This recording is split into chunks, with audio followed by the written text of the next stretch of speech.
Want to come work in the U.S., you might have to start hitting the gym. That's right. We're going to tell you all about that today on The Undercurrent. Whoa.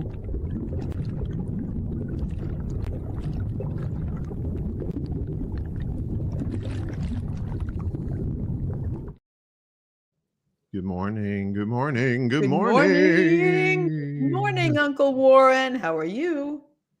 I'm fine. I survived the blizzard of 25. I got out. I was able to get out. I was able to get out of O'Hare. I was in Chicago over the weekend hanging with Uncle Warren and everybody else, but I was able to actually experience some snow. Yeah, it was nice. They were making it sound like worse than it was going to be because they was talking about lake effect snow coming off Lake Michigan. And I remember it was a couple of years ago with Buffalo had their lake effect snow, and they got feet and feet of snow. I guess the lake effect there don't play it, but here it was just like we got maybe a couple inches, something like that. Not bad. Not too bad. And it was clear enough to get out. It was nice and sunny. I mean, it was a little bit, in the beginning of the day, a little bit dingy, but got pretty nice and sunny. Beautiful weather. It's already it's supposed to be 50s and 60s the rest of the week here in Chicago. So that snow's already melted out there. I think it's like 69 down here. So yeah. It goes both ways. Nothing could be finer. Yeah. So we got a little. I have more of like a dusting, I would say, but more than anything, I guess, compared to most of the blizzards that happen here in the Chicagoland area. So, how's the weather down there? It's sunny. It's sunny. It's nice. I'm looking forward to. I was out last night. Went to the gym. Speaking of the gym, I was out at the gym. I walked there and back late at night, and it was perfectly comfortable. So cool. Yeah, I like this time of year. Like if it's like. Even if it dips into the 40s, like the high 40s or something, I'm like, it's still nice. It's still like, you could put on like a hoodie or something like that and you're good to go, But then once they start getting down into like the 30s and 20s and teens, then you're like, okay, that's enough of that. I'm done. But you know what? It's funny. I grew up down south, so I was used to hot, humid summers. I didn't like them that great, but I could take them a hell of a lot better than I could like a cold day or something like that. And now that I've lived in the north for almost 20 years, it's a polar opposite, pun intended. It's like now when it's hot and humid, I'm like, oh God, when is fall gonna get here? And even when it's like cold, like 20 or 10 or something like that, I'll put on a jacket. I'm like, okay, I'm good. I look like Bigfoot, but it's fine. I'm fine. So I just love it. I love it. But as the weather goes, it's going to change, with climate change and stuff like that. We're going to probably get some wild weather in your neck of the woods, my neck of the woods too. So it happens. It's been known to happen. Yeah. So yeah, well, we got some newsy news. We do. It keeps writing itself for us. We don't have to dig too hard, do we? No, we do not, which is great. Oh, wait a minute. Why is this not up? Bing. Okay. So no comments yet, but we'll get some comments, I'm sure. So we'll get some complainers. Yes. And complainers will be accused of being traitors. Well, the shutdown is almost over. The government shutdown, Lainey. So there was some kerfuffle in the Senate. 8 Democrats came over to the Republican side to get the 60 votes needed to pass the budget in the Senate. Now today it goes to the House. They'll be voting on it this evening. So let's get crack-a-lackin', as nobody says anymore. House to vote on the bill to end U.S. shutdown. Why the Democrats are opposing it. There's Hakeem Jeffries there. The fight over the budget has now moved to the House a day after the Senate cleared a stopgap funding measure to end the longest government shutdown in the country's history, as House Democratic leaders are encouraging members to vote against the bill. The Republican-led measure was passed in the Senate yesterday with the support of 8 senators from the Democrats, as we told you, who broke ranks with the party. The stopgap package, which will keep the government running until January 30th, 2026, did not include funding for health care subsidies, which is at the heart of the political impasse that has gripped the U.S. since October 1st, when the shutdown began. Top Democrats, including Minority Leader Hakeem Jeffries, are seeking an amendment to the bill to extend health care subsidies under the Affordable Care Act, that old ACA, you know me, which benefits some 24 million Americans. If the Republican-controlled House passes the bill Wednesday, it will go to Trump to be signed into law. So what are the Democrats proposing? What's the House? And will the House pass the bill ending 42 days of shutdown? So technically, the government's still shut down because they haven't voted yet to finally get this done. And as you know, things tend to go screwy towards the end of some of these things, so you never know. So what are the Democrats demanding? Jeffries and other Democratic lawmakers unveiled a proposed amendment to the bill that would call for a 3-year extension of subsidies to the ACA, which is due to expire at the end of the year, to make health insurance coverage more affordable. We're going to continue the fight to extend the Affordable Care Act tax credits, and if that doesn't happen this week, next week, this month, next month, then it's the fault of Trump, House, and Senate Republicans who continue to make life more expensive for the American people. Jeffries said last night. The ACA was first launched in 2010, informally known as Obamacare, which was actually, he stole that from Mitt Romney. It was Romney Care before that. Under then President Barack Obama, while the act affected all aspects of the healthcare system, the main change was the introduction of a regulated health insurance marketplace for those who are uninsured to access health insurance. In 2021, then President Joe Biden expanded the tax credits under the American Rescue Plan Act and economic stimulus package, which made healthcare coverage more affordable for families and those with higher incomes in response to the COVID-19 pandemic.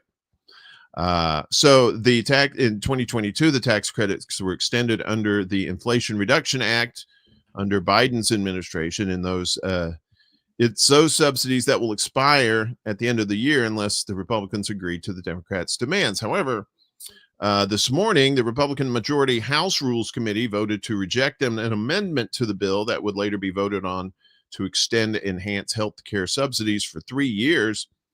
And Trump has shown no signs of giving concessions on the issue. Last week, he proposed to send ACA subsidies directly into people's bank accounts. What? I am recommending to Senate Republicans that the hundreds of billions of dollars currently being sent to money-sucking insurance companies in order to save the bad health care provided by Obamacare be sent directly to the people so that they can purchase their own much better health care and have money left over. He posted on his Truth Social platform. Not sure how that's going to work out. In July, Trump and Congress cut Medicaid funding by $930 billion over the next decade as part of his big, beautiful bill. Medicaid is the biggest government-run health program and provides care to low-income people. So how might the collapse of the subsidy impact individuals? According to the healthcare research nonprofit KFF, if ACA subsidies are not extended, people who are enrolled in the subsidized program are estimated to pay more than double. Yikes. Them things weren't cheap in the first place. Annual premium payments for ACA enrollees would rise from $888 this year to $1,904 next year. Christine Meehan, 51-year-old hairstylist from Pennsylvania who depends on the marketplace health insurance, told the AP that her $160 monthly plan will increase by about $100 next year. And here's some people like, well, $100 isn't bad. Well, if you don't have the $100, yeah, that's real bad. Good morning, Ellen. It's good to see you. And we got Chuck's UFO show. We do. Hectic in the house. Good to see all of y'all. Ellen joining us on the Book of Faces. The Book of Faces, yes. That's right. Yes, we're on YouTube, Rumble, Facebook, and Instagram too. Yeah, and if you are on my Instagram, remember we don't see your comments directly here in StreamYard. I'm going back and forth to monitor that. So if you want to make a comment, please do. It'll take a little bit for me to report on it. And remind me, Lainey, I need to tell you something about Instagram after the show, as far as like some new thing here in our little streaming service that we're using too. So yeah, I think you'll enjoy that. So good. So 8 senators, 7 Democrats, 1 independent defected to vote for the funding bill, which does not include health care subsidies. Republicans said the issue will be decided in another vote next month. The passage of the bill required Democratic support, as Republicans were 7 short of the 60 votes required. I think there were 8 votes short. That's why they needed 8 people for the legislation to pass. Democratic Senators Dick Durbin, John Fetterman, Catherine Cortez Masto, Maggie Hassan, Tim Kaine, Jackie Rosen, and Jean Shaheen of the Dancing Machine. I always like to say that because of the Gong Show. You remember the Jean, the Dancing Machine, voted along with the independent Senator Angus King, Angus of Maine. Now, the progressive wing of the Democratic Party is calling for the Senate Democratic leader Chuck Schumer to step aside after blaming him for allowing the Democrats to cross over. Let's see. So far, a handful of senators have called on Schumer to resign for allowing the bill to pass, but you know how that's that. Now we're dealing with politics, and that doesn't deal with. That's all like theater kind of stuff. What was agreed in the funding deal? So in the compromise legislation, it was agreed that all federal workers who had been working unpaid would be paid during the shutdown, according to the Bipartisan Policy Center. At least 670,000 federal employees have been furloughed, while about 730,000 are working without pay, and that includes air traffic controllers. Yep, and a lot of them are starting to getting a little sick, getting that allergy. I got a little tickle. I don't know if I'm gonna make it. Funding for SNAP, which provides food aid for about 42 million Americans, will be extended until next September, according to the bill. And we'll tell you, but it hasn't passed yet, so we'll tell you about that in a second. What's going to happen in the meantime for air controllers who are classified as essential workers and did not receive their pay, facing staffing issues that led to 10% of flights being canceled. Transportation Secretary Sean Duffy said workers will receive 70% of their back pay within 24 to 48 hours. A lot of those people too were like taking second jobs, doing like food delivery, Uber, that kind of thing. The remaining 30% will arrive about a week later, he said. So the Republicans holding a slight majority in the House of Representatives. The bill is likely to pass during tonight's vote, which will take place as early as 4 p.m. East Coast time. So I guess it'll be late afternoon. In the 435-member House, Republicans control 219 seats, and Democrats 214. To pass a bill, a simple majority is needed, which in this case would be 218. But okay. So yeah, they should be able to do it, unless they can get some converts on the Republican side to move over, which I doubt they'll be able to do. Democrats are expected to vote against the bill nonetheless. Before the vote, Republican House Speaker Mike Johnson called on Democrats to think carefully, and then it's my urgent plea, blah, blah, blah, whatever. So basically we are close to the end of the shutdown, but not quite there yet. Not quite there. We're getting there, but we're not quite there. We're not entirely sure what's at the other end too, because with the ACA, which Trump's had a hard on for that for a long time. And I'm not crazy about the ACA. It's a boon for insurance companies, but it's something. And what people are going to be coming out without those subsidies, a lot of people are not going to be able to afford anything. Right. And they damn sure ain't going to be able to afford double. They're probably barely making it now with these subsidies, and without the subsidies, they're going to be, as the scholars say, in a bit of a shit pickle. So there's also a hemp loophole issue that could delay the reopening too. A hemp loophole? Is somebody smoking hemp? Are they making products out of hemp. I don't understand. Are they what that getting means. loopy on hemp? Maybe. Chuck likes to speak in riddles sometimes. He does. Like we said, how does that's gonna deal with SNAP? Well, let me snap my fingers. Oh, Lord. So the U.S. Supreme Court extends Trump's pause on $4 billion in food aid benefits. And I did a story on this yesterday on Morning Extra about how the USDA and the Agriculture Department was threatening states to cut off SNAP altogether if they fully funded it themselves.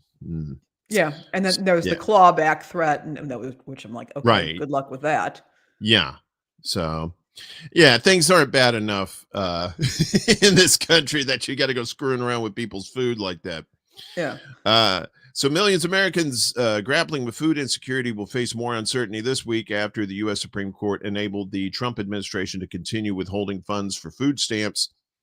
In an administrative stay issued yesterday, the highest court upheld the administration's request to extend a pause on a federal judge's ruling that would have required $4 billion in funding for SNAP for SNAP, the food aid relied on by 42 million people to be distributed. The funding freeze has been given 2 additional days and will now remain in place until midnight on Thursday.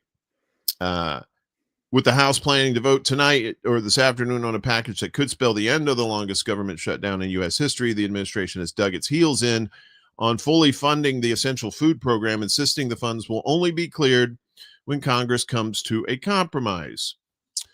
So the only way to end this crisis, which the executive is adamant to end, is for Congress to reopen the government.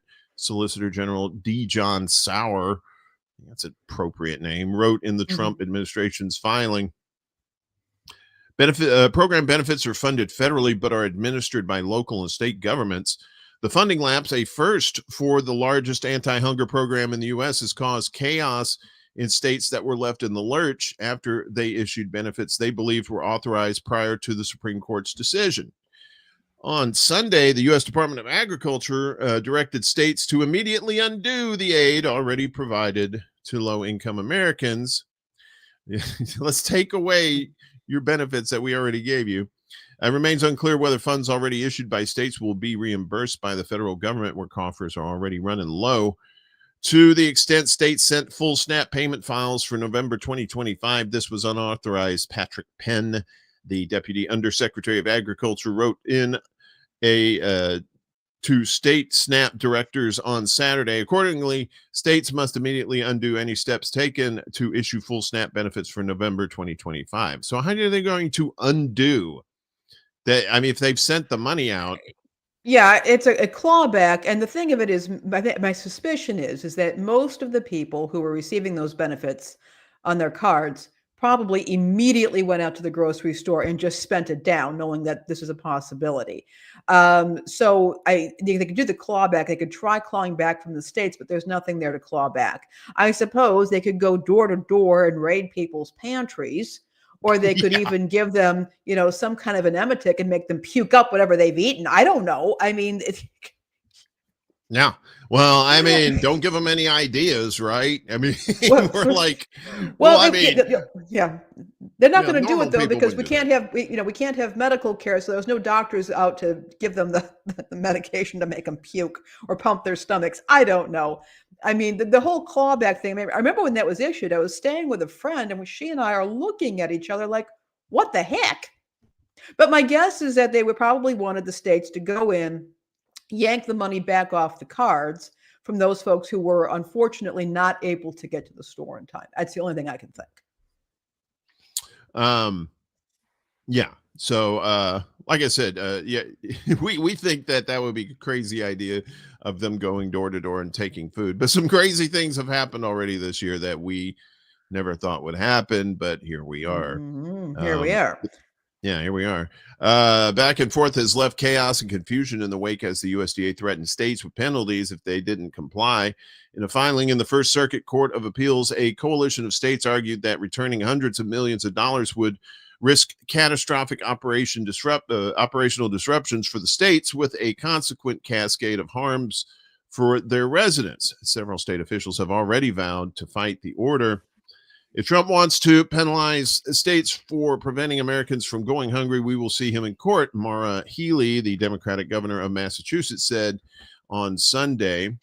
There is a chaos, and it is an intentional chaos that we are seeing from this administration. According to Wes Moore, the governor of Maryland, said in an interview on CBS on Sunday, noting there had been 4 different measures of guidance in only 6 days. What? You mean they keep changing their mind? That doesn't sound like they know what they're talking about. That's just crazy talk.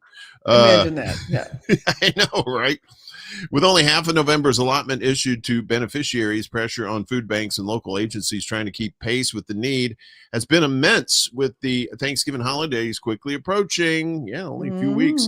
And schools closing. Those needs will sharply rise if funds are not soon restored. It's hard to look someone in the face who's telling you that they can't feed their family and be able to try to guide them to other avenues to try to get some food for their household. Stacy Smith, a government worker, told The Guardian this week. We have community food banks and we have food pantries, and they're already maxed out. Indeed. Yeah. So in the meantime, there's all this back and forth between the federal and the states with this, and good on these states too for trying to take care of their people like that. With what people don't understand about food stamps, they think it's just like, oh, well, you're just going to get this money and just spend it however you want. They spend it on food. They spend it on their local grocery stores, and sometimes in big cities, they'll spend it at bodegas and little corner shops. It's win-win for everybody. And it's just insane. This is just, I think you and I discussed this. This is just plain straight up cruelty and fear, trying to get people to stay in line. What do you think? Yeah, I think it's cruelty. I think it's fear. I think it may be a bit of data collection just to see how people respond. It's testing to see what people will do. The fact that they've done it this time, that they threatened WIC benefits, although they've quietly apparently managed that, just to see what people are going to do. I think there's a lot of testing going on. And this is, I will say that I saw communities rise up. My parents' church here in the center of town has a little free food pantry where anybody can leave shelf-stable goods and people can get stuff. And I saw when the shutdown started really kicking in with the SNAP payments, some people were actually putting together food kits where they had a recipe for a soup or a stew and then all the ingredients in a bag, and they were putting those in there for people to take. And I did see people coming forward, but as they pointed out, this was something like an $8 billion shortfall. And that's something that charities and in churches really cannot just kick in and go ahead and do. And it was very frightening to see that they were perfectly willing to take food away from people. And also with as you point out, the economic trickle effect.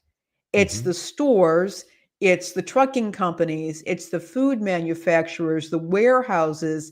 There's this has a domino effect on every aspect of our economy and every aspect of our community. So this is really very troubling to me, and I'm very concerned about what we're going to see in the future. The other thing that began to happen is we saw stuff from the USDA, their commissioners, saying, well, the silver lining here is we're learning just how corrupt this program is. And Trump is saying we're going to reform the program, and we know what that means. And we know what that means. And what that means is cutting benefits, making it harder to be eligible for benefits, and very likely just trying to categorize which foods can be purchased using SNAP benefits. And again, I'm all for people eating healthy food. I'm all for encouraging that, like the farmers markets that will double or triple benefits for the purchase of healthy foods at farmers markets. But it's also true that not everybody is able to eat every kind of food. Not everybody has the resources to store or cook food effectively, for example. And so sometimes it's those processed foods that are shelf stable that are the healthiest things for them to eat. So I'm deeply concerned. Yeah, I'm deeply concerned too. And even once the government gets back open and they get these SNAP benefits going again, it's still not going to alleviate the prices of these foods that have And gone which are sky high. crazy, which Yeah, is crazy. and there is no adjustment for cost of living for food when you get SNAP. When you get SNAP, you get SNAP, and that's it. Yeah. Yeah, and Ellen has a great thing. Years ago, and for years, I ran a program at my church to collect food for parents who every school year had to choose between food and school supplies for what it's worth. Yes, absolutely, Ellen. I think that people don't grasp that the SNAP benefits cover strictly food. They don't necessarily they don't cover over-the-counter drugs. They don't cover toilet paper or toiletries. They don't cover the school supplies that kids need. And they don't cover things like, for example, utility bills. And we know that one of the programs that's been that's on the cutting block here with the shutdown has been the low income heating programs. So when you cut somebody's access to food, and everybody gets it at once, so there's no charity that can just step in to help out, and when you've got high inflation to begin with on food prices, you have people having to make some devastating choices. Indeed. And again, that's a domino effect. And people are going to have to decide about how they're going to be filing for their IRS returns every year too. Here. Oh Lord, yeah. Yes, So the IRS had, as you've probably seen, there are all these online services where you can file your own taxes, and you go in, and I think almost all of them have a free option. They may be required to do that. I'm not positive, but they have that. But they upsell, and you go in, and they will say, well, you can have this service, and this is what it costs. But you may need this, and you may need that. Now, there are some people who do have more complex tax situations. And yes, they're going to need different services and to file different schedules.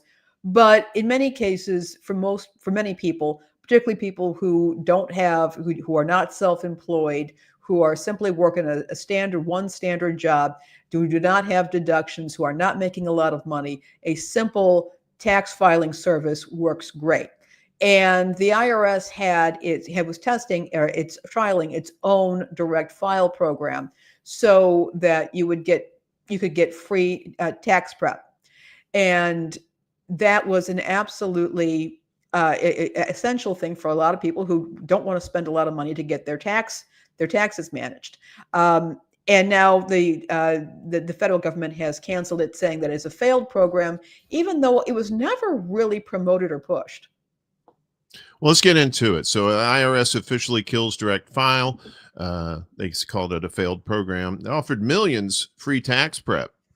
I remember when that first came out too. It was like, yeah, because you would have had to like TurboTax and what is it?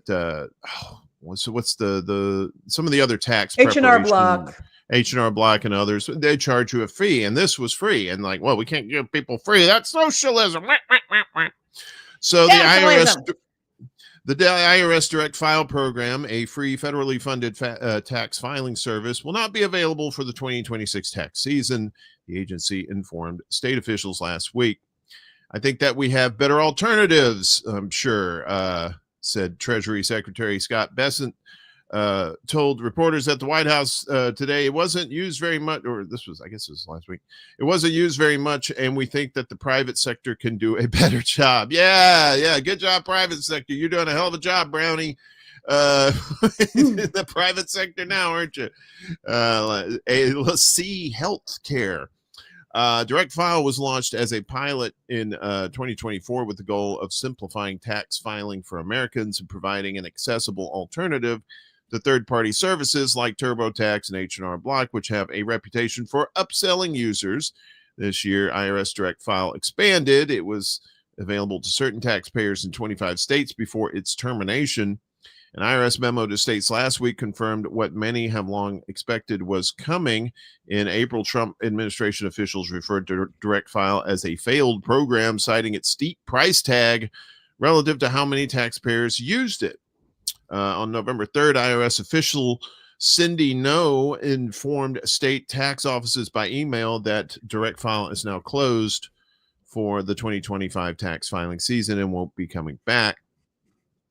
IRS Direct File will not be available in filing season 2026. No launch date has been set for the future, she added, with a brief line thanking states for collaboration and partnership to create a free, simple way for taxpayers to file their federal and state taxes. A copy of the letter was shared with Money magazine by a spokesperson from New York Governor Kathy Hochul's office, one of several Democratic leaders who are speaking out against the Trump administration's move to cut the free initiative. The Trump administration is actively choosing to eliminate programs that have saved taxpayers money, the governor's office said in an email. During a time when inflation and the cost of living are already so high, programs like this should be preserved to help Americans keep more of their hard-earned money. You would think. Officials in California and Illinois also confirmed receiving the letter. Mara Kaunaki, a spokesperson for the Illinois Department of Revenue, said the Prairie State's partnership with the IRS to offer direct file also meant that Illinois taxpayers could file their federal returns and be automatically connected to the state's free income tax system, My Tax Illinois, to complete their state returns. These capabilities are now gone. It's an easy way to file your taxes. Yes, let's make sure we get rid of that. Ending the direct file program is a setback for hardworking families who relied on it to file their federal returns at no cost. So, as you said, the IRS Direct File was a federally funded free online tax filing service available to certain taxpayers in 25 states, tested with a small group in 2024. The online tax filing program was expanded to additional states this year. Ultimately, about 30 million people qualified to use it. Hundreds of thousands of taxpayers filed with Direct File in 2024 and 25, and data shows it was growing. Nearly 300,000 taxpayers submitted tax returns that were ultimately accepted through Direct File this past tax season, up from about 141,000 the previous year. The program's success has long been disputed, despite its cost of over $40 million per year, which is, compared to all the other things we're doing, that's a drop in the bucket. Direct File's critics point out that it was only available to a limited number of taxpayers with relatively basic tax situations. But it was expanding, so it's like you have to give it time to let this program develop. The One Big Beautiful Bill Act included gazoonies. The One Big Beautiful Bill Act included appropriations for the IRS to research the replacement of Direct File and the cost of alternative options like enhanced public-private free filing partnerships.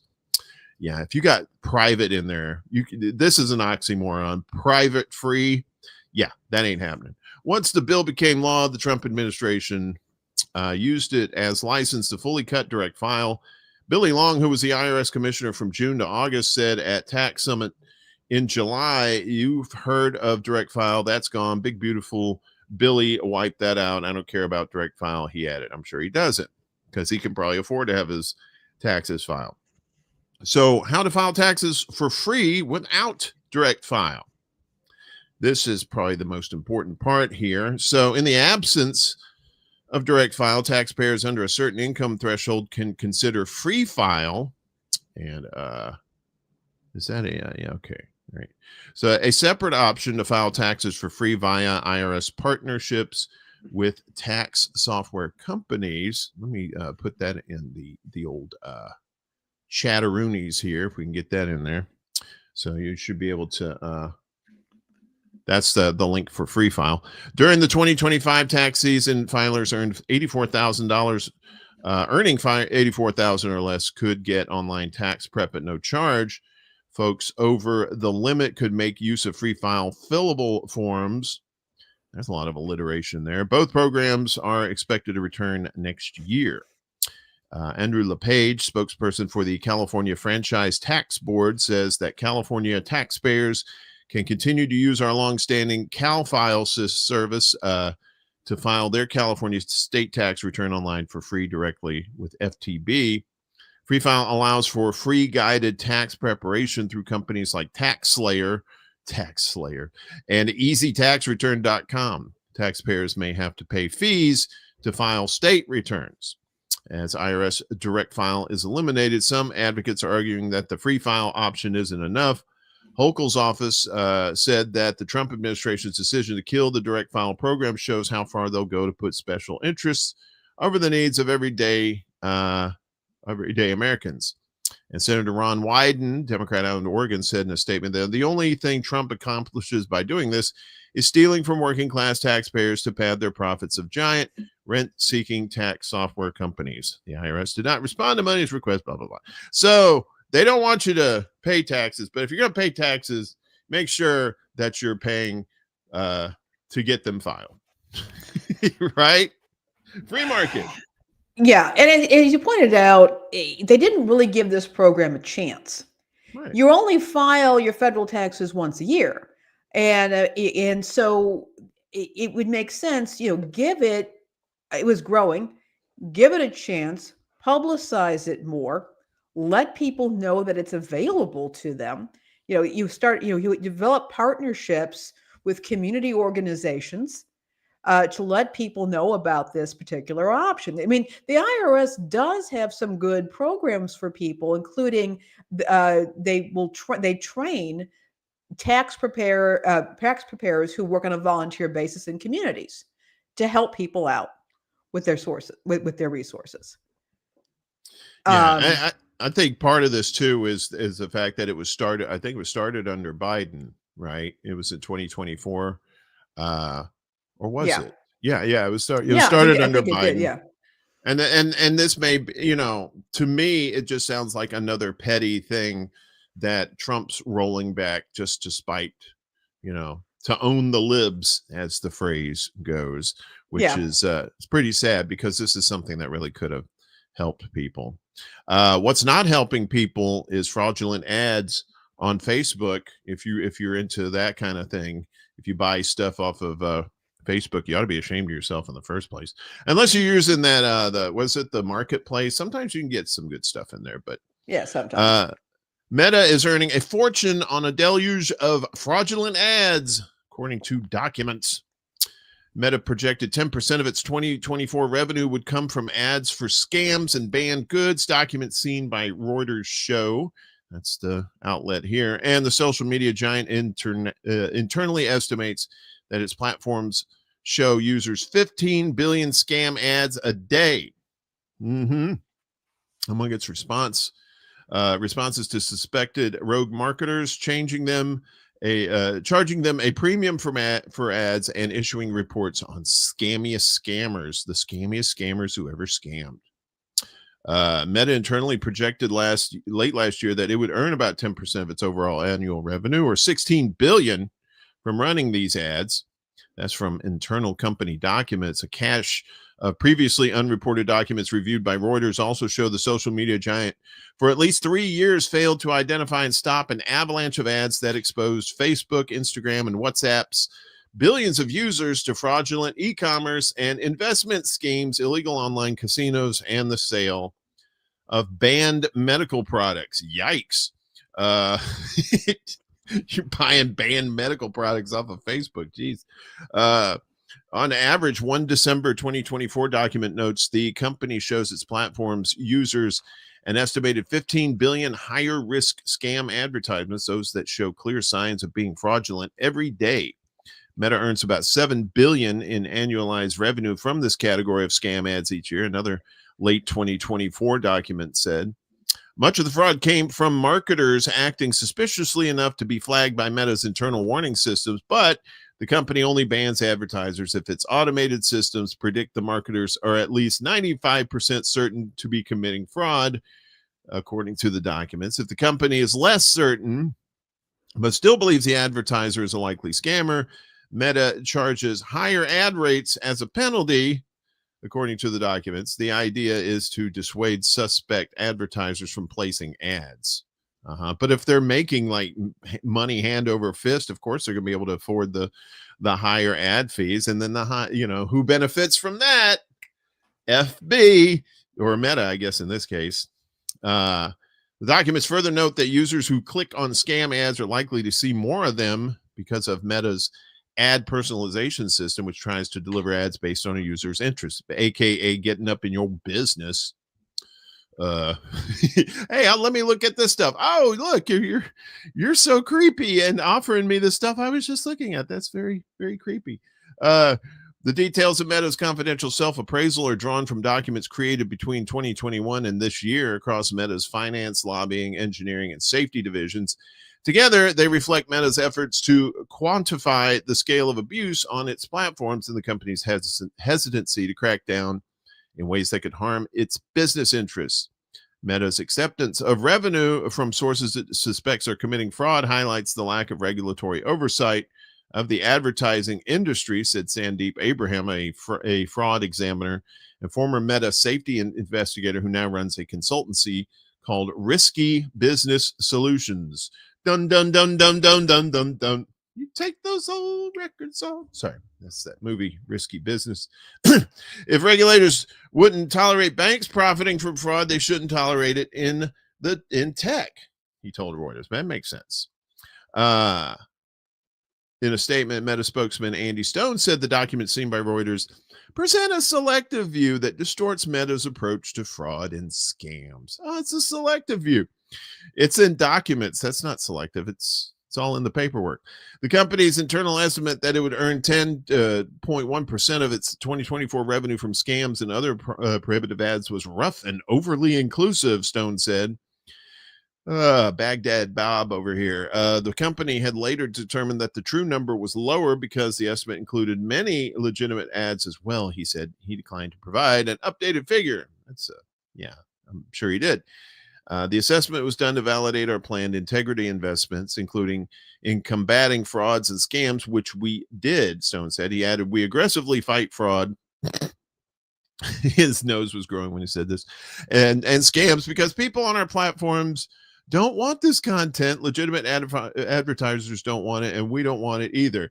Yet it's still there, and you're still making money off of it. Surprise, surprise, surprise. Over the past 18 months, we have reduced user reports of scam ads globally by 58%. And so far in 2025, we've removed more than 134 million pieces of scam ad content, he said. 134 million pieces. Some of the documents show Meta vowing to do more. We have large goals to reduce ad scams in 2025, states a 2024 document, with Meta hoping to reduce such ads in certain markets by as much as 50%. In other places, documents show managers congratulating staffers for successful scam reduction efforts. At the same time, the documents indicate that Meta's own research suggests its products have become a pillar of the global fraud economy. A May 2025 presentation by its safety staff estimated that the company's platforms were involved in a third of all successful scams in the U.S. Meta also acknowledged in other internal documents that some of its main competitors were doing a better job at weeding out fraud on their platforms.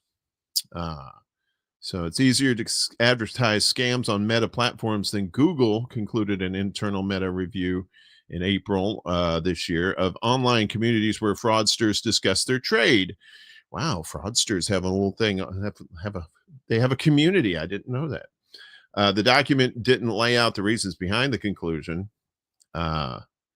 So there's a lot more to this.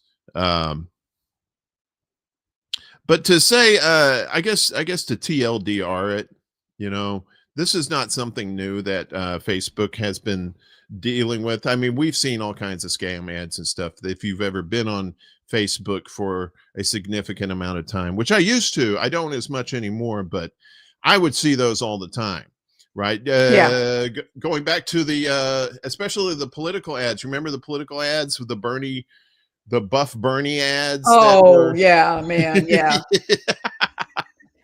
So it's been going on for at least since at least 2016, 2017, or at least 2020 when he was running the second time. I can't remember when the Buff Bernie, I don't know if that was the first time he ran or the second time, but that's the thing. It's like, instead of just trying to get rid of all of these, he's like this guy Stone said, he said, well, we're reducing them, but there's some of these ones that they're just charging more and still letting them scam. What the hell is that? It's funny. They're so quick to ban groups and users who have political content that they don't like, or who happen to trip an algorithm. But by gum, as long as they're paying money Yeah. for ads on there, Cha-ching. and Yeah. we've talked to our friend Jerry over at Chicago Corner. He's been having problems because he's in the collectibles market, and there's platforms that have people who are scamming people on collections, and Facebook won't do it, and Meta won't do anything about them either, Mm-mm. even with proof. Hey, Yeah. Steve. Good to see you. Hey, Mystery. Yeah. So there's this has been going on for a while, but Meta. Hey, well, we don't know what to do. Yeah. Well, then maybe you shouldn't be running this. If you can't behave if you can't manage things in an ethical way, then maybe you shouldn't have it. My family was in the publishing business for many years. We had a magazine, we had several magazines, and we had classified ads. We had a lot of small advertisers. And if we heard from our subscribers or our readers that an advertiser wasn't sending their stuff out, they weren't, they were collecting money and not fulfilling their obligations, we would cut that advertiser off. The ad rep would contact the advertiser and say, hey, what's going on here? And they'd be cut off. Yeah. Because we can't have that. But Meta has gotten so big, they don't even care anymore. And Right. we know this. We know this with YouTube and all this stuff. Yeah. And I think it said it best in the article there that there's a severe lack of regulation. It's just kind of a wild, wild west thing going on with these platforms too. And Mr. No Regulation Trump, he's not going to try and spearhead anything to get that done anytime soon. And God knows how many lobbyists for Facebook there are on Capitol Hill too that are kind of making sure that doesn't happen either.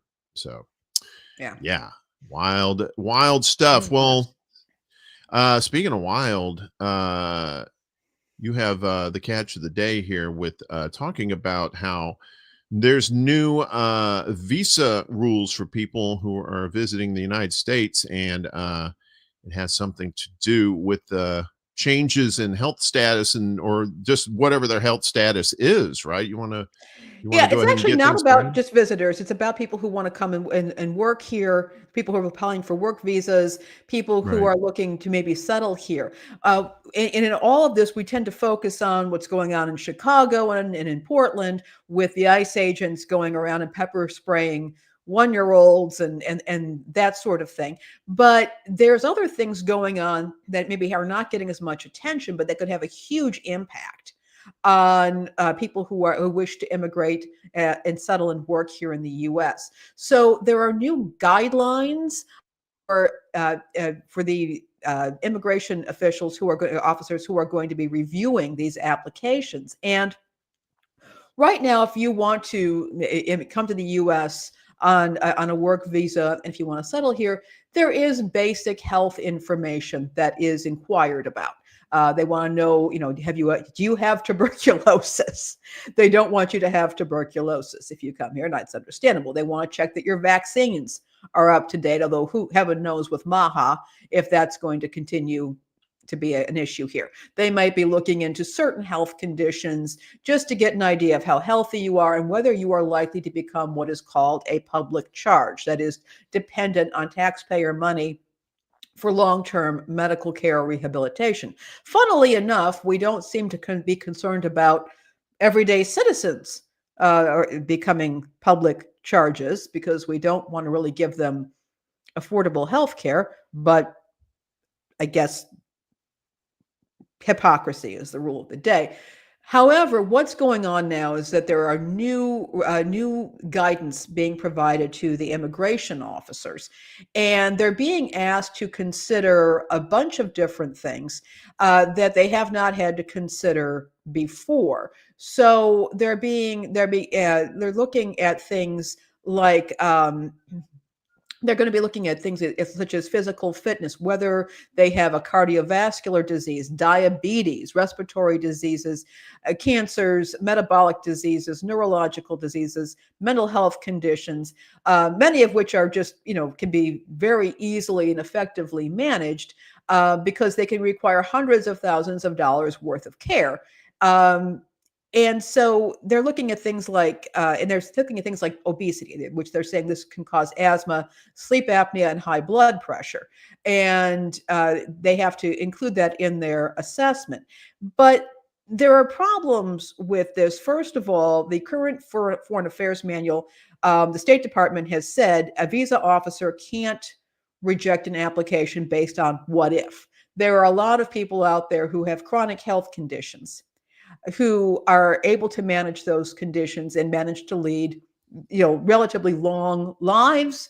They are not disabled. They are able to continue working, and their conditions are extremely manageable. The other problem is this recent document is, according to this ABC News report, the visa officer is supposed to develop, this is the quote, their own thoughts about what could lead to some sort of medical emergency or sort of medical cost in the future. The problem is the visa officers are not doctors. They're just supposed to spin an idea in their head about what could happen with this individual, which is based on what? Their own family experience, their own prejudices. And it makes for a very loosey-goosey situation in which a visa officer could make a decision about approving a person's application and could easily blame that on a person's potential health outcome. And they could very easily say, hey, this isn't about the person's religion or ethnicity, or sexual orientation or something like that. Hey, this person is overweight, so therefore, even though they're perfectly fine now, one of these days they could become sick and they could end up in a wheelchair and they could end up getting health care on the public dime. And they can very easily deny somebody's application and blame it on a what if health scenario, which may never materialize. And that visa officer isn't required, apparently, to go and talk to a doctor first to say, hey, is this individual so sick that they are going to be a public charge? All they're doing is a what if scenario, which is currently not allowed under the State Department's own current guidelines. So this may sound like a common sense thing. We don't want to have people coming here and who will be over relying on an already strained healthcare system. Well and good, but the way this is being defined, people who don't need that and may never need it are being rejected on that basis, when clearly there could be other factors that the visa officer could shuffle off to the side and blame it on a potential health condition. The other thing is how they're talking about obesity, a lot about obesity in this. And again, obesity is a health problem. There's no question about it. That can lead to other negative health problems for people. But how is that being defined by the visa official? Is the visa official, what are they looking at when they determine whether somebody is obese? You can't necessarily base that on body weight. You can't base it on the so-called BMI measure, because that doesn't account for body composition. I say this because, for example, I lift weights. I'm a part of a lot of people who lift weights, and by default, oftentimes, if you look at the number on the scale, that does not necessarily correlate with body fat percentage or how a person looks or their clothing size. And so if you've got somebody who is looking strictly at numbers, they're in no position to say whether this person is carrying too much body fat. And so again, it becomes very easy for people to dispute, to just disregard an application and ignore it, not have to justify for other reasons why they're disregarding the application. You will have a bunch of people who may find their visa applications denied, or that of family members denied, and then they're going to have to appeal, which is a costly process. And it just this makes things a lot. And also, these guidelines do not mesh with current restrictions, regulations that are on the books. And this is being, there's always this high drama with ICE going on, but this is what's going on behind the scenes when it comes to being able to reject visa applications. You have non-experts who are making these predictions that they have no business making. So what's the end game with this, right? Denying access to the country for people like that. Is it like you said? The guise is that, oh yes, well, they're going to be a strain on our economy. One thing, that's a damnation of your health system. If you think they're going to come to this country and get worse, what does that say about their healthcare industry? But at the same time, it's also a smoother way, especially if certain individuals have differing opinions on certain political topics about foreign lands that influence our politicians here. You know what I'm saying? You know the thing, right? So Sure. Is that another thing too? I think it absolutely could be. I mean, again, they're asking non-qualified people to make medical assessments. And it's not what the person actually had, what condition that the person actually has. They're being asked to look at certain health conditions and then think what could happen in the future. The State Department says they're not supposed to do that. And they're certainly not supposed to do. I would never do that as a non-medical professional. If somebody came to me and said, I have asthma, I can't sit there and say that, okay, that you're going to die within 10 years, or you're going to suffer this particular condition. I can't make that prediction. And yet they're telling these visa officers who are sitting there looking at an application to do this. And they can do this and not have to explain themselves beyond the medical declaration. Meanwhile, they can conveniently use this as a shield against discriminating for other reasons. Yeah. And I think discrimination is the key here. That's the overall thing. And they're trying to sugarcoat it, make it sound like, well, we just don't want we don't want any more of a strain from these people. But yeah, it's like, no, you're basically just you're basically just trying to exclude making people. it easier and more convenient, and that they can't claim a more unsavory reason, such as ethnicity, race, sexual orientation, religion, things that that they would prefer to keep certain individuals. Yeah, racist, as Yona says. Yeah, and yes, we can see your comments. Thank you so much. They can excuse racism this way, and they're not also considering what an economic contributor, an immigrant with good job skills, that the economic contributions they and their family might be making to the country as well. It's one more way, and it's very loosey-goosey, because you have a non-medical professional being asked to think into the future about what might or might not happen to somebody. It's nuts, but it's very easy for the government to put that in place, to use it. And you didn't know that people in the government were Nostradamus, that they could predict the future like that. Come on, Lainey, Well, didn't Ronald Reagan have an astrologer? Yeah. Like towards the end, it was basically the astrologer and Nancy running the show. And the tail end of Ronald Reagan's administration, you could kind of tell that happened. So Willie Bragg in the house. What's up? The skinny Willie Bragg. You don't get too skinny, Willie. You get that healthy weight, all right? Don't you get unless you're like, pumping iron or something like that. So we got Willie in the house. Yonina's here. Good to see you. CBC voter, Mystery. Saw Zell up in here. Peace Dove too.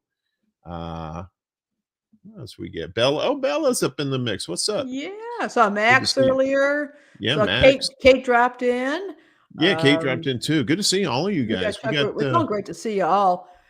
I yeah, just think again, folks, when when you see the shock and awe on TV, and you see the pepper balls and the smoke bombs and the clergy being shot at and the kids being pepper sprayed and the frogs, okay, that's one area where your eyes are being drawn to. But this is the kind of thing that's happening behind the scenes. Yeah.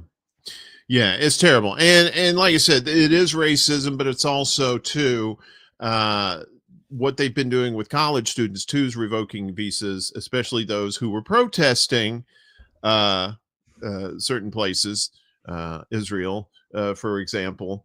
And if you have outstanding opinions about that certain place, a lot of times now they're going to be able to use this as well as some sort of, well, let's check out their health and see how their health is so that we don't have to go down that route of saying, you can't come in because you're slamming Israel, So yeah, that's crazy. We'll have to definitely keep up with that and see how that yeah, we'll keep an eye on. Speaking of which, we've got some other stories we're covering here in the recurring tide. I love these animations. Oh yeah, this one is great. I had to share this one. Yeah, in the offices there, and the real, like the manager or something will give you some sort of corporate thing to do, and the other person, the employee's like, what? It doesn't make any sense. But in this case, this has to do with housing, right? You want to set this up? Yeah, so if trying to find an affordable place to live can be really challenging, and sometimes the decision is being made by somebody, again, predicting what in a what if scenario, rather than the fact that you have money in hand or that you even have a decent rental history. So let's give you an idea here of what it's like to try and find decent housing right now. So unfortunately, I'm not going to be able to approve you for the apartment. You're just short of the 3 times the amount of the rent that is required. So I'm sorry about that. I won't be able to approve you. Okay. Just curiosity. Do most people that come here make $7,500 a month? I think most people have multiple income sources. So, they have roommates or their spouse or just other types of income. I don't think that any one person makes the $7,500 in this community. Okay, so it'll be impossible for a single person to get an apartment is what you're telling me. I don't know that it'll be impossible, but it'll be a little challenging for a single income that's not over $90,000 a year to qualify for an apartment. Okay, well, thank you so much for your time. Wait, don't go yet. I might have another option for you. What other option could you possibly have? So I don't know if you've actually ever considered buying, but when I ran your credit for the approval for the apartment, while we couldn't approve it for the apartment, it does look like I'm able to pre-approve you for $350,000 towards a house. Okay. How much would the mortgage be? Just out of curiosity. I would, of course, have to run the numbers and look at your debt to income ratio, but I would say give or take about $2,800 a month. So you won't approve me for a $2,500 rental payment, but you'll pre-approve me for a $350,000 loan on a house that would have a $2,800 mortgage?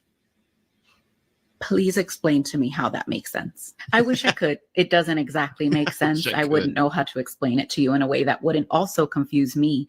But what I'm assuming is that because the house itself is collateral, there's really no downside, because if we have to do a foreclosure, we get the house back.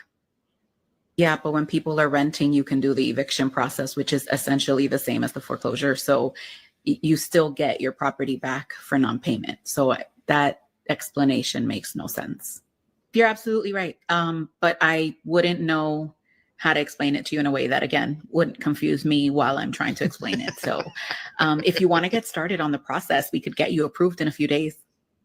I'm going to go figure out how this makes sense, but thank you so much for your time.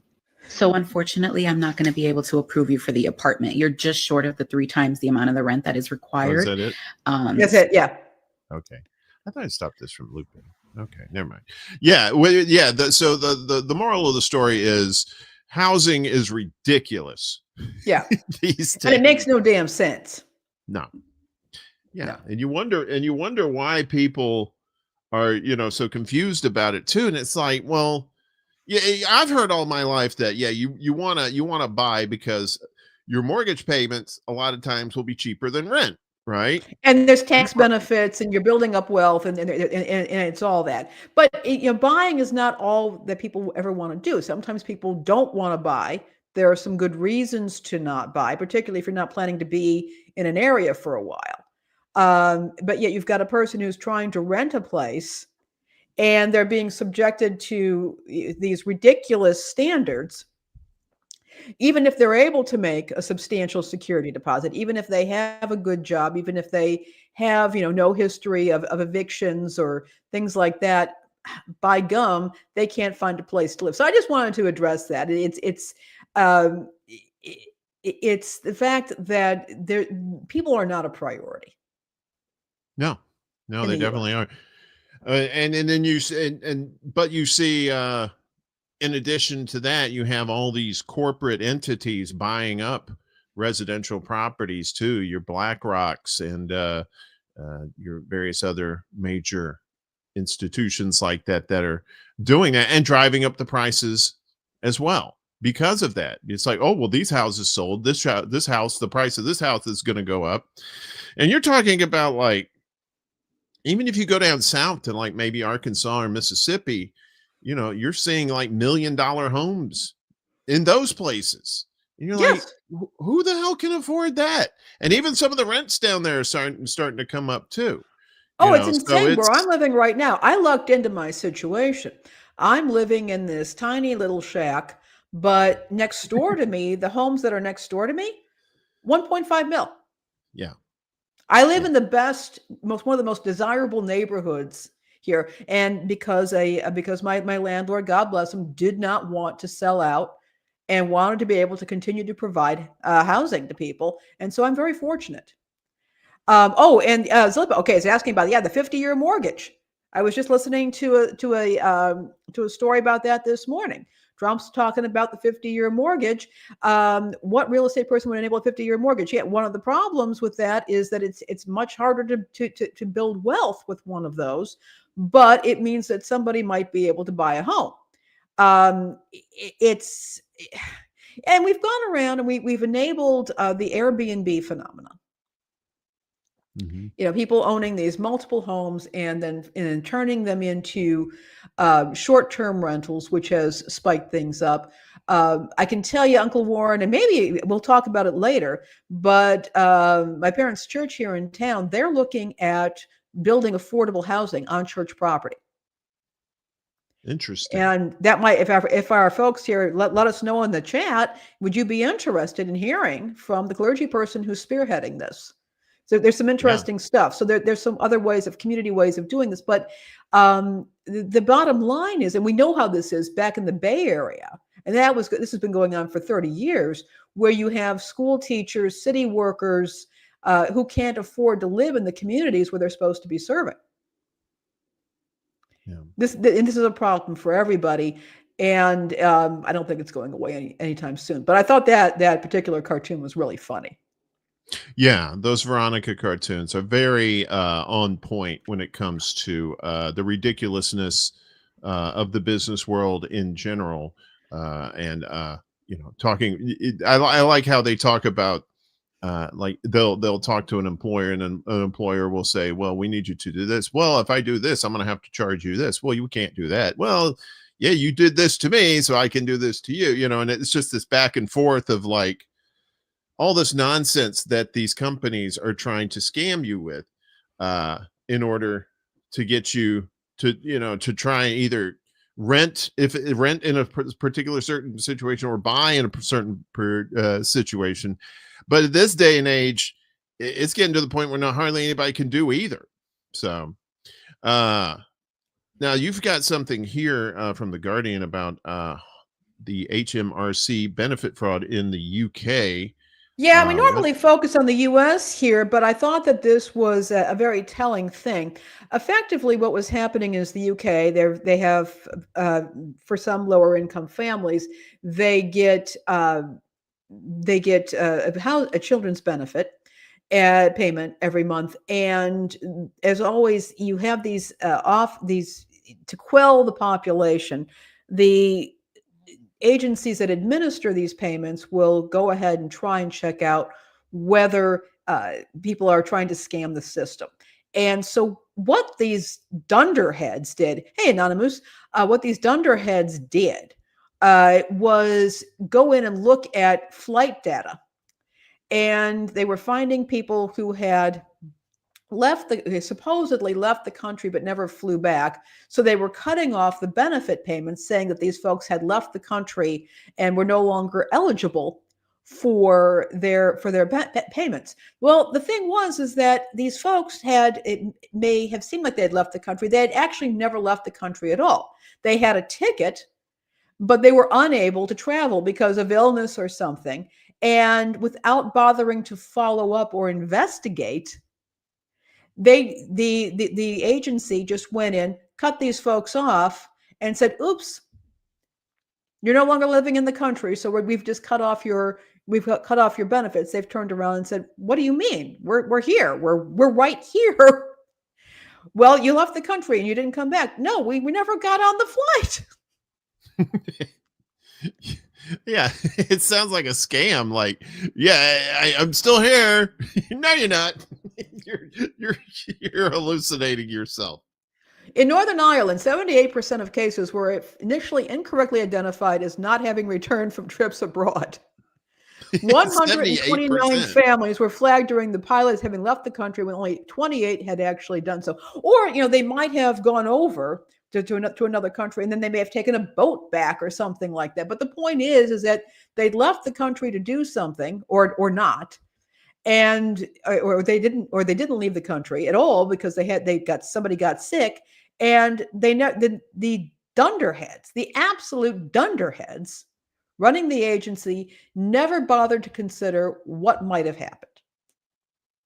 The results of the pilot raise fundamental questions about using home office data to infer fraud. Well, I mean, are these people just stupid, or is there some sort of underlying scheme? Well, I think the underlying scheme is that, first of all, they get to say to the public, again, this is blood and circuses. Brendan, this is what I've been saying forever with the SNAP program. When you have people that you can drag out and say, hey, we're going to make it hard on these folks, it makes people who are feeling insecure happy because somebody else is getting beat up. Pro wrestling. But I think that they can also justify consulting services who are administrating this. So there are reasons, I think, for them to do that. It's PR. It's to justify the use of consulting services. And I think there's a very ugly truth here that people who are already vulnerable may have a hard time fighting back. So they may be able to cut people off these services. Some of them will die. Some will just fade away and disappear. Some will just sink further and further into poverty, and they don't have the resources to fight back. And exactly. they'd like the folks to go away.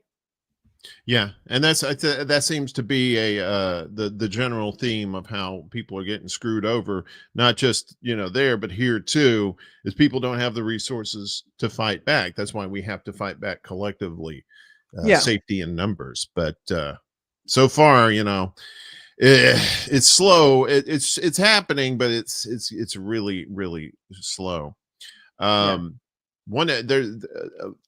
This particular story I thought was interesting because I was reading something about, what is it? I can't remember what the news story was about originally, but a child was using Chat GPT, and then it started, I think it was Chat GPT or one of those, and it started asking the child for like nude pictures of themselves. And I'm like, what? Who the hell is doing this? So Chat GPT is not your friend.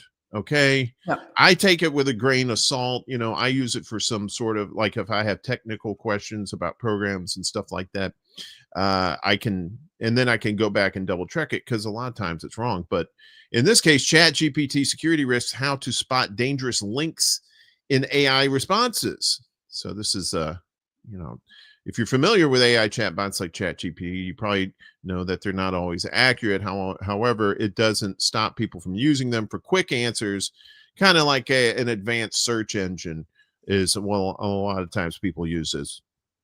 Around 800 million weekly active users, a number that's doubled this year alone, and that's probably going to keep doubling too.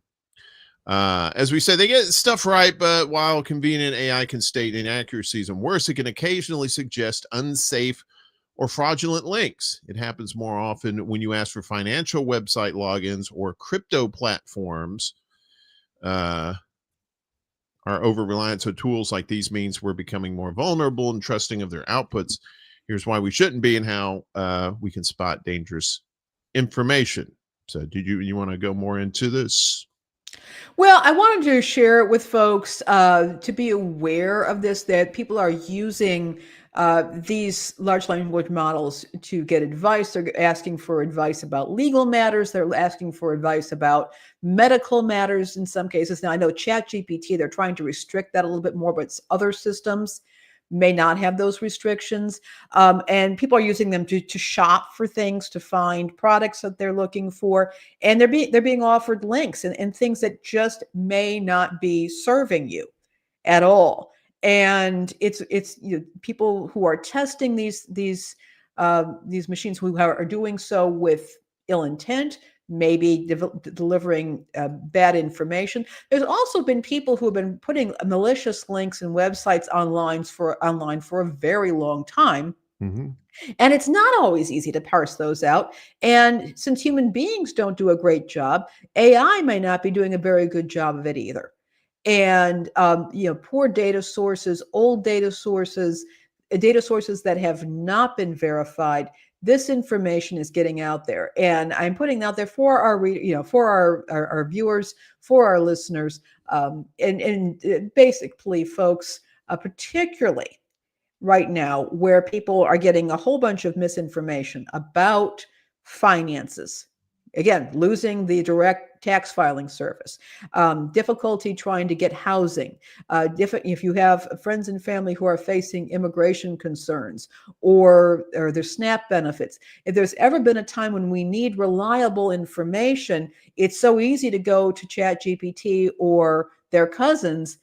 The information may not be correct, and you need to verify. Look, we go when you get a diagnosis from a physician, or you talk to a lawyer about something, it's always good to get a second opinion. The same thing holds for AI.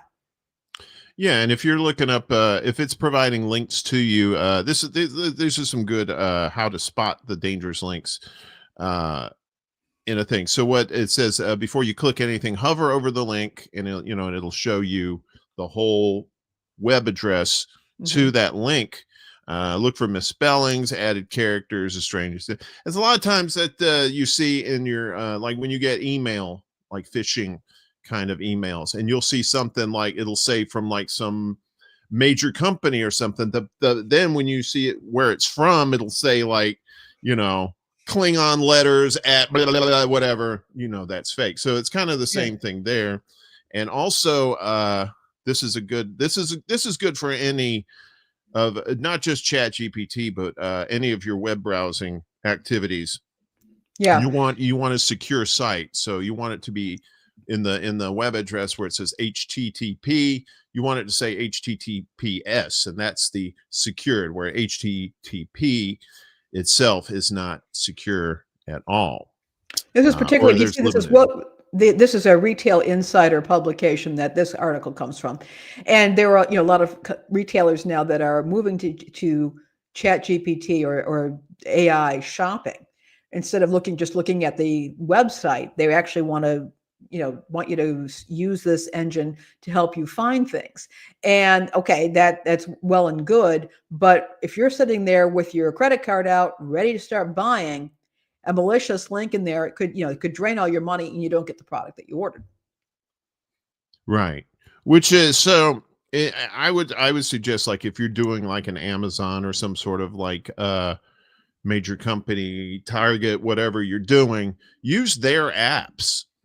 Try to avoid using the actual website if you can. I'm not saying you can't, but if you want a little bit more security, you're probably going to find a little bit more in the apps for these sites themselves. Yeah, and I've had to correct Chat GPT on more than one occasion when looking up just simple technical stuff. Like I said, I'll be sometimes in my magnanimous studio here.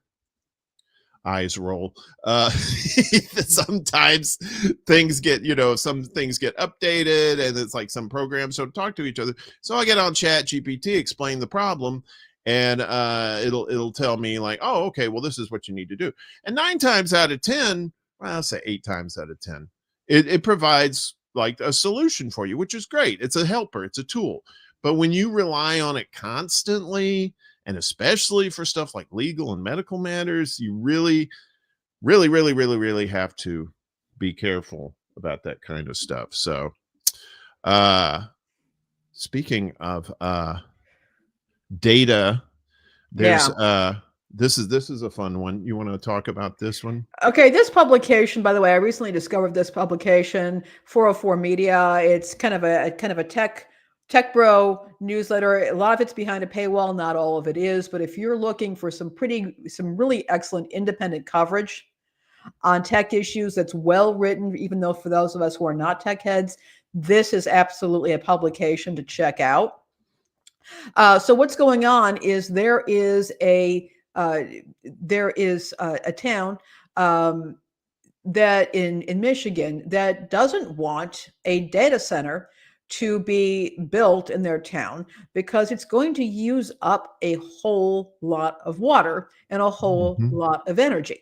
And what happens with these major data centers that are coming with the AI is they are using so much water and they are using so much energy that drinking water is diminished for the area. But the other thing is power bills go up. And because they're seen as being, this is a good data center, this is a good business, it's part of infrastructure.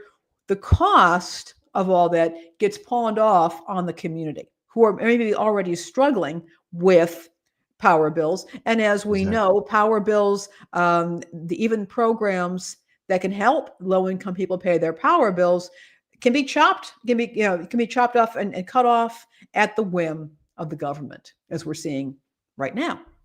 So here we are. What's up, Cowboy Kitty? AI and nukes sounds like a great idea. I know, right? What could possibly go wrong? Right. Well, your water bill goes up too.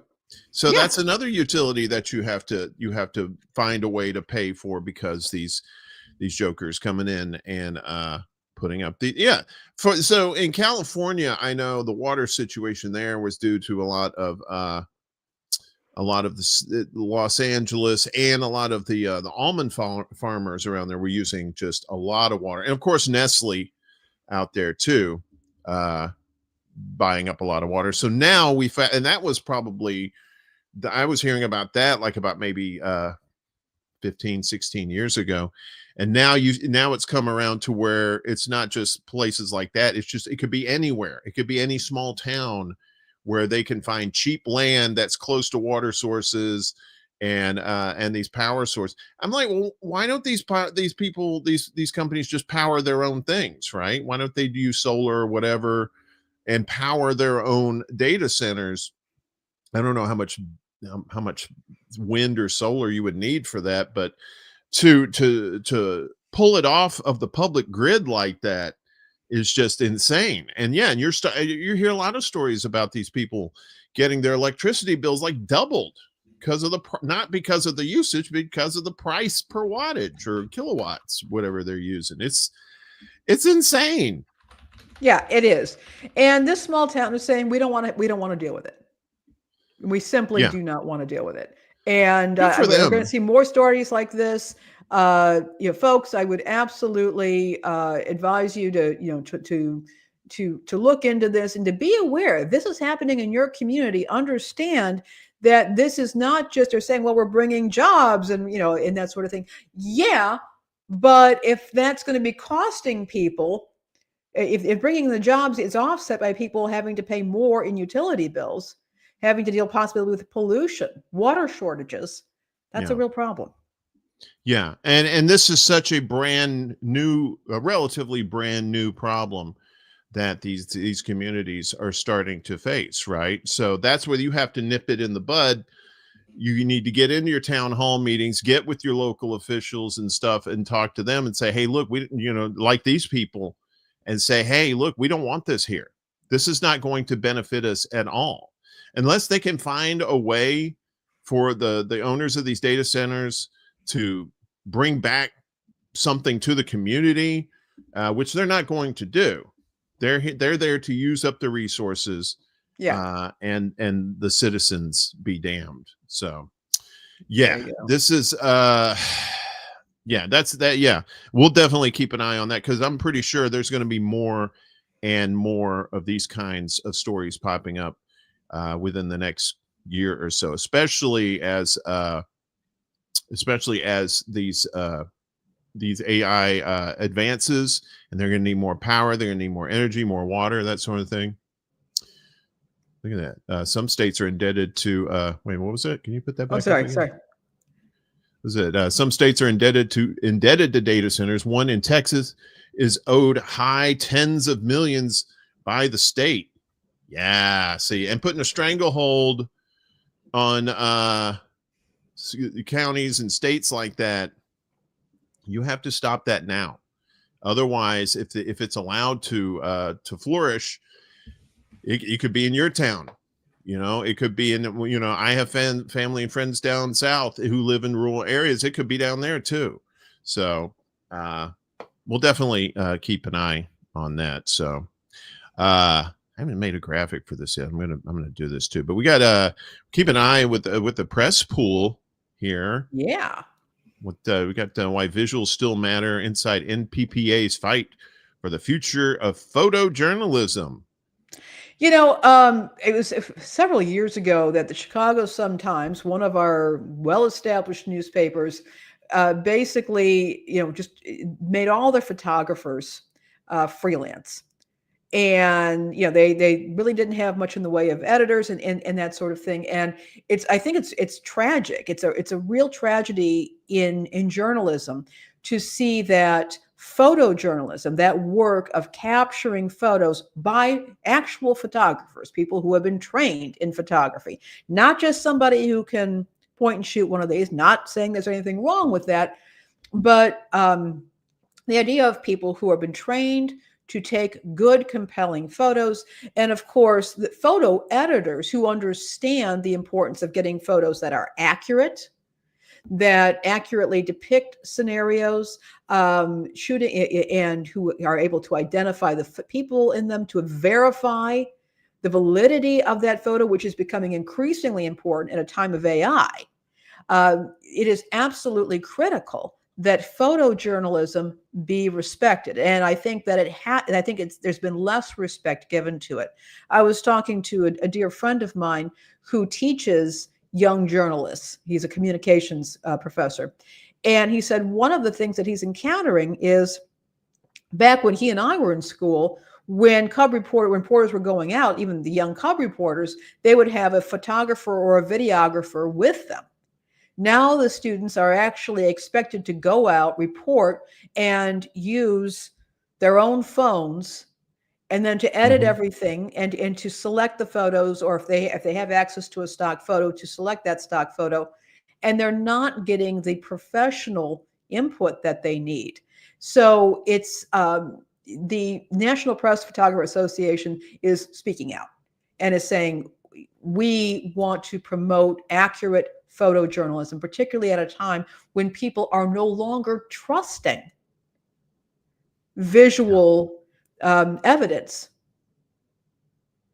or visuals in general.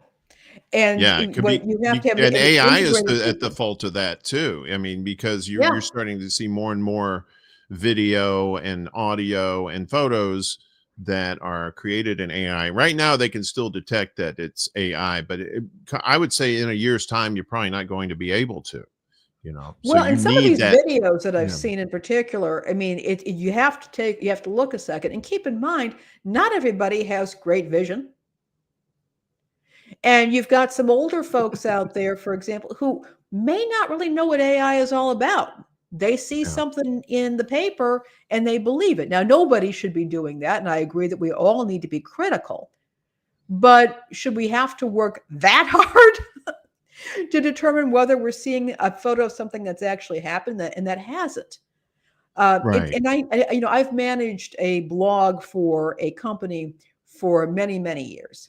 And I have to select the photos, and I'm not, I'm more of a writer and an editor than I am a photo person. But I can tell you there is an absolute craft in selecting appropriate photographs or Hmm. illustrations for things. And when that is not respected, and when these professionals are not fully integrated into the publication, fully integrated into the journalism, the industry of journalism, we are all going to suffer. And I think there's been no time where that is more evident than what's going on now with AI. And unfortunately, a lot of publications, frankly, just got rid of their photo editors and their photojournalists and have chosen to go either with stock photography or freelancers, or the journalists themselves are using their cameras to take photos and leaving it at that.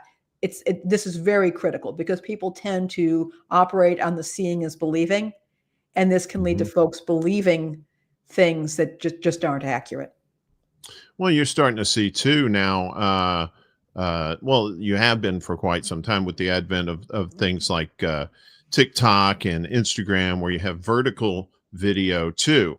And a lot of times that, it's easy for somebody to whip out their phone and take pictures and video of something, sell that to a TV station.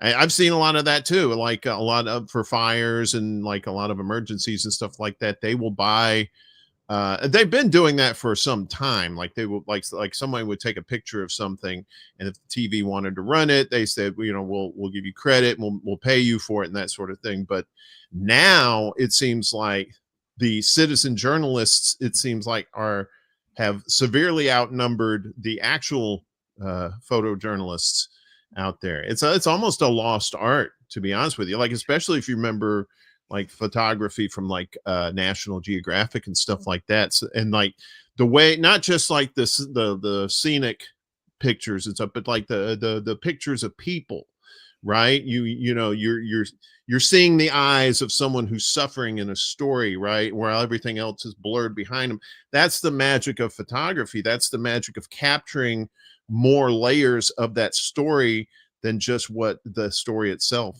tells too. And like I said, it's a lost art. It is a lost art, and it's not even just the citizen journalists, it's also professional journalists who are writers. They are Hmm. not photographers, and yet they're being asked to do something that they've not trained to do. They may not have a particular talent for it, and there's also the loss of the editor, a photo editor who actually understands visual impact and understands how to gatekeep what goes into a publication, and when it comes to visual things like photography or online, at least video. Let's dip into radio here. I know I know you like that. Shutdown can't mute Washington's support for local radio. What's up with this?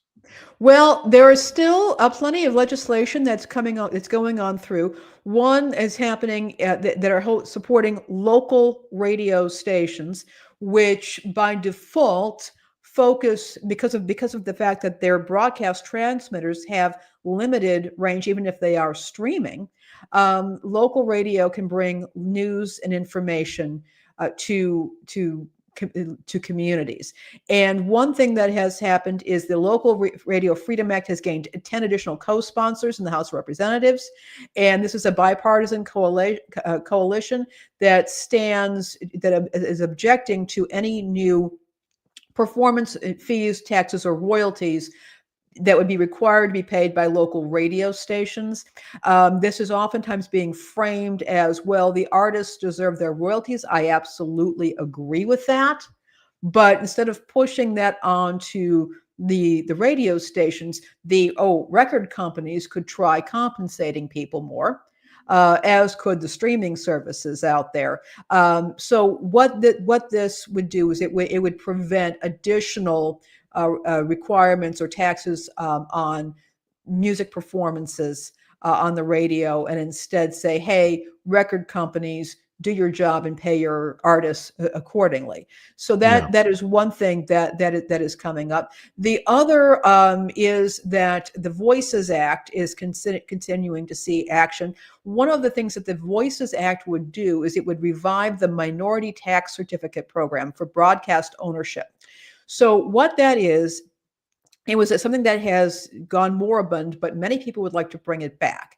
And what it is a certificate that if you own a radio station and you sell it to a person of color or a woman, or a group of people, which is more than, I believe, 50% women or people of color, you will get your tax certificate will give you preferable tax treatment on the sale. It's not the person or the individual or the group that's buying the station that gets this. It is the seller that gets this, which incentivizes these folks to be able to work with and sell their stations to people of color or women who want to have their own station. One thing that's happening is that radio stations, it's very difficult for people to get traditional funding. Their banks are not lending money for that. So the stations either have to self-finance, or people have to come up with other ways of funding the purchase of a station. What this will do is not only will it encourage diversity in ownership, but it can also help to ensure that the tower is not decommissioned and the station just doesn't go out of business. If there's a reasonable path forward to keeping that station alive and going so that the owner can get out of it what they need and the new owners can go in there and not be strapped, that would be a fantastic thing to have. So that's another thing that I'm hoping for in Washington. And then, of course, there's the AM for Every Vehicle Act, which would keep AM radio in car and automobile dashboards. So we wanted to update people about that. Even through this shutdown, trying to keep local media alive for communities is still continuing to happen. Indeed. And, that's the thing about radio. I think the younger generations don't really appreciate it as much as we did. And even like the millennials too. Because, where did we listen to our music mostly? It was either off of our radios in the house or in the radios in the car, mostly in the car, because I like to do a lot of driving and listening to tunes and listening to talk radio too, which is still a thing. They don't understand it's still a thing, but it's all been overshadowed by these podcasters on the internet and stuff. It's all well and good, but whenever the poop goes down, we're going to need radio. Well, it's that too. Radio. And Gen Z is also getting more into it. They're getting more into it for music discovery, and they're also getting it more into it for the news. And I've been listening to some NPR lately. There's some really great news stuff going on. Yeah, I used to listen to NPR when I was study, and I was listening to they had All Things Considered. I don't know if they still have that program or not. But on the weekends they would have like Echoes. You remember that? John DiLiberto. Hi, this is John DiLiberto, and you're listening to Echoes. And they always play like space music and stuff. And I would study to that too. Just like, you have like your lo-fi, again, you have your lo-fi channels that have that kind of music on YouTube, but to hear it on the radio like that, it's just a little bit more special, I think. Yeah, it is. So that's the latest on that. And again, we got the visual media, and then we've got the audio media, and it's under siege on both ends. So we need to be aware. Yeah, Be vigilant, folks. Vigilant. When I say vigilant, almost said village people. Be village people, folks. You could be a cowboy. YMCA. I don't recommend the cop, but the cowboy, probably the cowboy. It's a nice hat. Finally, today, Lainey, I know this is kind of in your wheelhouse when it comes to wine and stuff like that. I heard it through the grapevine that there was a grapevine that's very old. You see what I did there? Yeah. Heard it through the grapevine. 416-year-old grapevine in Tibet is officially the oldest in the world. You got a little thing here. I don't think we need the music there, but there it is. Look how big that thing is. Wow. 416 years old. China is Zhejiang County, China, which has a local history of grape cultivation and wine making. Neat. Now, you and I was talking about this before the show. I asked you about Chinese wine. I didn't even know the Chinese were into wine. I find that very fascinating. Yeah, I mean, they're not particularly well. I mean, they've had a 5,000. It's a huge, very old culture. And I know that they have been making wine. I've been hearing more noises about Chinese wine emerging. I think with climate change, many of the wine regions around the world are facing challenges. So we're seeing wine being made in different places. Michigan, for example, is starting to emerge as a place where wild. some good wine is being made. England, there are some areas in Sussex where they're making, I've had it, it's excellent sparkling wine that's being made. I know it sounds crazy, but this is happening. So again, humanity, we're resilient and we're adaptable. And people are saying, okay, we can't really make wine here as easily anymore. Let's try someplace else. Yeah, it's pretty soon we'll be having vineyards in Antarctica. So this grapevine was found in the mountains of Tibet, was certified by the Guinness World Records as the oldest wild living vine after being found to be 416 years old. The vine located in Zuoba Village, Zhejiang County, was first discovered during a survey of ancient and notable trees in Chengdu City and was later analyzed by scientists from the Wood Science Research Laboratory at Southwest Forestry University in China. The researchers used ring analysis and physical measurements to determine the vine's age. It was officially certified by Guinness in September at the age of 416. The vine, located at an altitude of nearly 7,900 feet, measures about 26 feet tall and has a diameter of more than 2 feet. And of course, here in America, we'd be like, man, that's a weed. We need to cut it down. We chop, chop. No, it's so old, please. But I thought you might enjoy that since you're a wine aficionado. I did. We had some good wine the other night, didn't we, Uncle Warren? We did, yeah. We hung out with the Scooby-Doo gang. I almost said the Cosby Kids. Hey, with Fat Albert. I'm Fat Albert, and they were the Cosby Kids. But yeah, good wine. You had wine from South Africa. Where else do you have? Where was it? 2 from Italy, 1 from South Africa, and then Jose came up with a great bottle from California. Yeah, and you know what? It was good wine because the next day, no hangover. It was delightful. And Lainey, I when I drink wine, I put it down because I enjoy it, and not I both put it down. And I wanted to get the good stuff, and I brought some really nice bottles, and they were all pretty affordable. The ones that I brought were pretty affordable as well, so I was really happy. It's well, at least for now, you can still get good wine at an affordable price, and in moderation. I'm no doctor, so don't listen to me, but in moderation, wine is actually pretty good for your heart too. So you could be a visa officer and make all these predictions.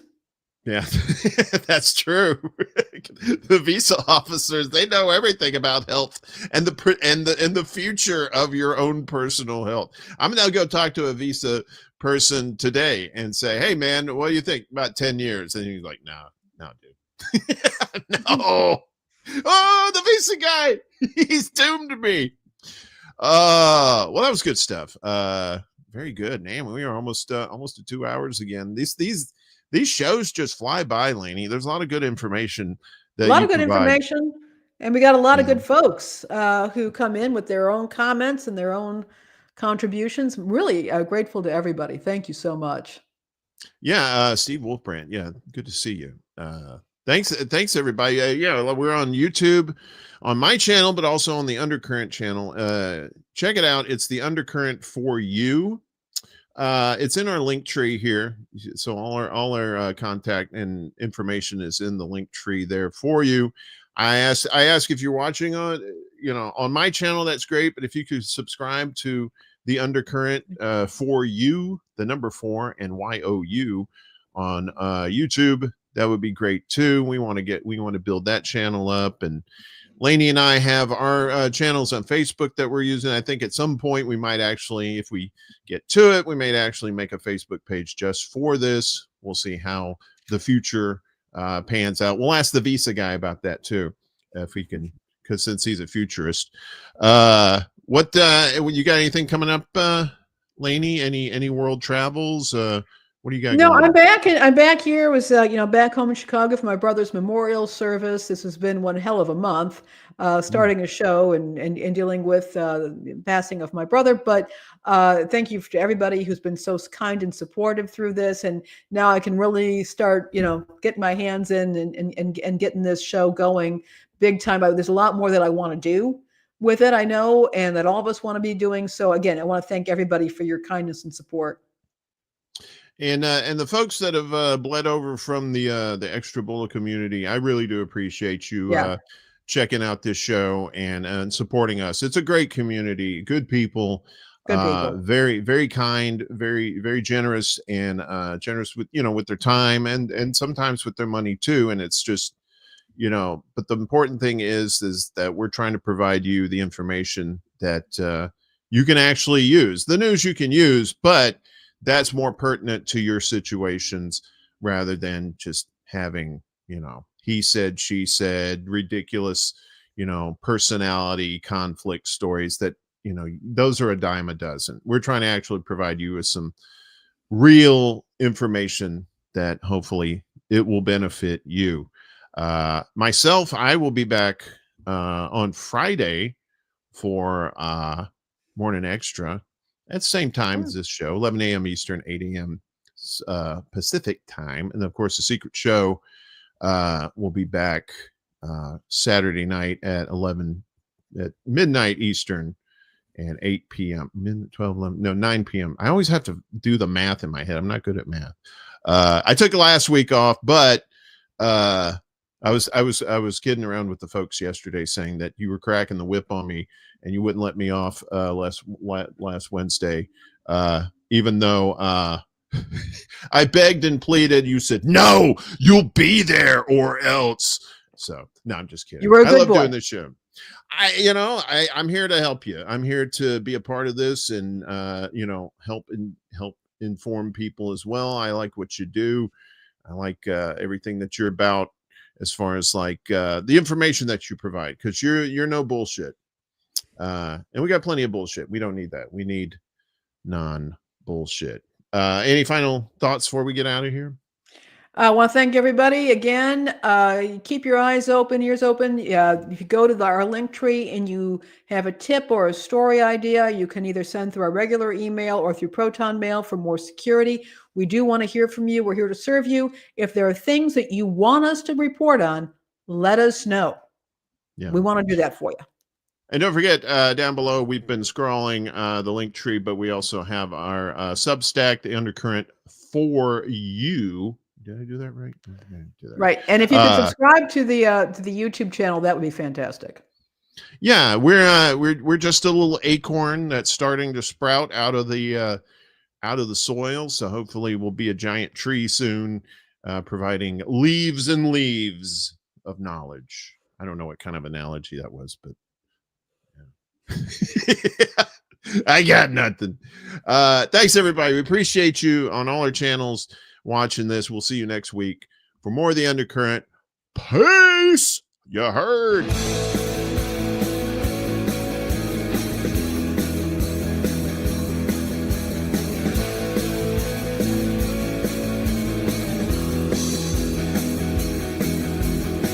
Bye.